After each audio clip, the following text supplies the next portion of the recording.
Hello students, I am your Shashi ma'am. Here I bring for you an easy education system. Last class में मैंने आपको समझाया था कि हमें जर्नल एंट्री करने से पहले क्या याद रखना है, मैं बिजनेस हूँ। उसके आगे आपको क्या समझना है जर्नल एंट्री करने से पहले कि आपको अपने आप को बिजनेस मानना है, पहली चीज़। और दूसरा आपको क्या याद रखना है, दो वर्ड याद रखने हैं, डेबिट, जिसको शॉर्ट में हम लिखते हैं डेबिट, DR, एंड दूसरा वर्ड याद रखना है क्रेडिट। ठीक है, इसकी डेफिनेशन आपको बुक्स में मिल जाएंगी, हर जगह मिलेगी डेफिनेशन। तो अभी इसकी डेफिनेशन पे नहीं जाएंगे क्योंकि मैं आपको एक स्टार्टिंग से करा रही हूँ और बेसिक में स्टार्ट कर रहे हैं, हम बेसिक से स्टार्ट कर रहे हैं। तो अभी इसकी डिटेल में नहीं जाएंगे, पहले मैं आपको जनरल एंट्री समझा रही हूँ और वहाँ पर जो डेबिट और क्रेडिट आना है उसके लिए मैं आपको समझा रही हूँ कि आपको क्या ध्यान रखना है। DR को हम डेबिट बोलते हैं, CR को क्रेडिट बोलते हैं, पहली ये आपको पॉइंट याद रखना है। सेकंड, फर्स्ट पॉइंट आपको क्या याद रखना था कि आप बिजनेस है, मैं बिजनेस हूँ। यहाँ पर मैं अगर मैं अपने लिए मैं कह रही हूँ तो इसका मतलब आप अपने लिए मैं समझेंगे। ठीक है, अब आपको क्या ध्यान रखना है जनरल एंट्री करने के लिए, एक सीधा सा पॉइंट याद रखना है। मैं आपको कोई भारी भरकम रूल्स में यहाँ आपको नहीं समझाने वाली, या आपको कोई जो आप हमारे अकाउंट्स के 3 गोल्डन रूल्स जो आपको बुक से मिल जाते हैं कि जनरल एंट्री उन पर बेस होता है, वो भी नहीं मैं आपको याद करवाने वाली। तो आपको सीधा सा एक आसान तरीका मैं आपको समझा रही हूँ जनरल एंट्री का, जिस तरीके से अगर आप करेंगे तो कभी आपकी जनरल एंट्री जो है गलत नहीं होगी और बहुत जल्दी आपको समझ में आ जाएगी। ठीक है, तो आपको क्या याद रखना है कि मैं बिजनेस हूँ, पहली चीज, बिजनेस, ये कौन है, मैं। ठीक,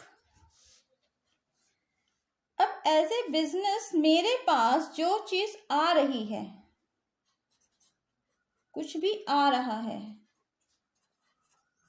ठीक है, उसको मुझे क्या करना है, डेबिट करना है। और एज ए बिजनेस मेरे पास से जो भी जा रहा है उसे मुझे क्रेडिट करना है। ठीक है, और जनरल एंट्री के साथ साथ मैं आपको क्लियर करते जाऊंगी कि कहाँ पर कैसे करना है। तो फिलहाल आपको स्टार्टिंग में क्या याद रखना है कि मैं बिजनेस हूं, फर्स्ट पॉइंट। सेकंड, जो आ रहा है वो डेबिट करना है, जा रहा है तो क्रेडिट करना है। ठीक है, अब जनरल एंट्री के कुछ रूल्स होते हैं, परफॉर्मा होता है जनरल एंट्री का जो आपको बुक्स में मिल जाएगा, तो आप उसके अकॉर्डिंग आप बना सकते हैं। पूरा उसका जो परफॉर्मा होता है एज इट इज़ ही आपको याद रखना है, एज इट इज़ ही उसको यूज़ करना है। जैसे सबसे पहले आप डेट आएगी, पर्टिकुलर्स होगा, फिर आपका LF होगा, डेबिट क्रेडिट अमाउंट होगी। तो वो मैं यहाँ पे आपको लिख के नहीं दिखा रही हूँ, आपको मैं सिर्फ जनरल एंट्री समझाऊंगी कि कैसे करनी है। तो वो सारा परफॉर्मा आप बुक से ले सकते हैं, उसके अकॉर्डिंग करेंगे। वैसे मैं नेक्स्ट क्लास में आपको उसका भी दिखा दूंगी। सबसे पहले आपको ये समझना है कि जनरल एंट्री करते वक्त हमें क्या ध्यान में रखना है। मैं बिजनेस हूँ, मेरे पास जो आ रहा है मुझे उसको डेबिट करना है, मेरे पास से जो जा रहा है मुझे उसको क्रेडिट करना है। ठीक है, तो जैसे मान लीजिए कि मैंने फर्नीचर खरीदा, ठीक है, तो आपके पास इस तरीके से एंट्री लिखी होगी, बॉट फर्नीचर। ठीक, अब बॉट फर्नीचर हम घर के लिए भी खरीद सकते हैं। ठीक है, तो ये पहले मैं वो एग्जांपल्स लूंगी जो हम घरों में भी यूज करते हैं जिन चीजों का। तो हमने फर्नीचर खरीदा, तो अब आपको ये समझना है कि अगर मैं फर्नीचर खरीद रही हूं तो मेरे पास क्या आ रहा है, फर्नीचर।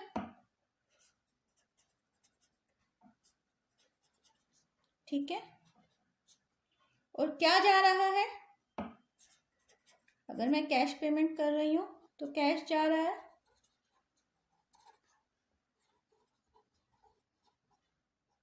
तो अब आपकी यहाँ पे क्या एंट्री होनी चाहिए, यहाँ पर एंट्री हमारी होनी चाहिए furniture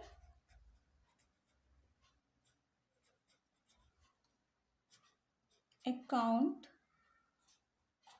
debit to cash account. अब आपको ये ध्यान रखना है कि डेबिट के लिए तो हम यहाँ डेबिट लिखते हैं, ठीक है, लेकिन क्रेडिट के लिए कुछ यहाँ कुछ नहीं लिखते, सिर्फ टू लिखते हैं यहाँ पर। तो ये एंट्री का एक जनरल एंट्री का स्टैंडर्ड रूल है या सॉरी स्टैंडर्ड परफॉर्मा है, जो कि इस तरीके से आपको जनरल एंट्री लिखनी है कि यहाँ से स्टार्ट करना है, furniture account debit to cash account. फिर यहाँ डेबिट की जो अमाउंट होगी वो हम यहाँ लिखेंगे। मान लीजिए हमने 50,000 का खरीदा तो हम यहाँ 50,000 लिखेंगे और क्रेडिट की अमाउंट हमारी यहाँ आएगी। बाकी आप परफॉर्मा जो हमारा बुक में दिया होता है उसके अकॉर्डिंग आप करेंगे। तो उतना डिटेल में मैं नहीं जाऊँगी क्योंकि वो परफॉर्मा वगैरह आपको अच्छे से बुक में मिल जाएगा। तो फिलहाल आपको जो मेन हमारा मोटिव है जो है वो आपको आसान से आसान तरीके से जनरल एंट्री, तो वो आप बाद में परफॉर्मा के अकॉर्डिंग आप पूरा क्वेश्चन जब करेंगे तब आप उसको करना। तो फिलहाल आपको क्या समझना है कि मेरे पास जो आ रहा है मैंने उसको डेबिट किया, जो जा रहा है मैंने उसको क्रेडिट किया। तो फर्नीचर आया, कैश गया, तो क्या होगा, furniture account debit to cash account, ठीक है। इसी तरीके से मान लीजिए हमने मशीन खरीदी तो क्या हुआ, machinery account debit to cash account. क्या आया, मशीन आई हमारे पास तो machinery account debit to cash account. ये मैंने इस क्लास में सिर्फ एक ही एंट्री अभी ले रही हूँ मैं आपको समझाने के लिए, क्योंकि हमें पीछे का भी साथ के साथ रिवाइज करना है। नेक्स्ट क्लास में मैं आपके लिए 2-3 जनरल एंट्री जितनी पॉसिबल हो सकेंगी छोटी वीडियो में उतनी लूँगी और उसके अकॉर्डिंग आपको समझाते जाऊँगी। और जैसे ही आप 5-6 वीडियोस हमारी देख लेंगे, 5-6 क्लासेस अटेंड कर लेंगे, आपको जनरल एंट्री आसान लगने लगेंगी और आपको जल्दी से ये समझ में आने लगेगा कि किस तरीके से हमें जनरल एंट्री करनी है, ठीक है। कोई भारी भरकम रूल्स मैं आपको नहीं याद कराऊंगी, कोई भारी भरकम लेक्चर नहीं आपको दूंगी, बहुत ही आसान तरीके से आपको यहाँ पे हम अकाउंट समझाएंगे। और छोटी छोटी वीडियो इसलिए बना रहे हैं कि आप चलते फिरते कभी भी इसको देखें और उसको समझ लें। जरूरी नहीं है आप पूरा 1 घंटा बैठें उसके लिए।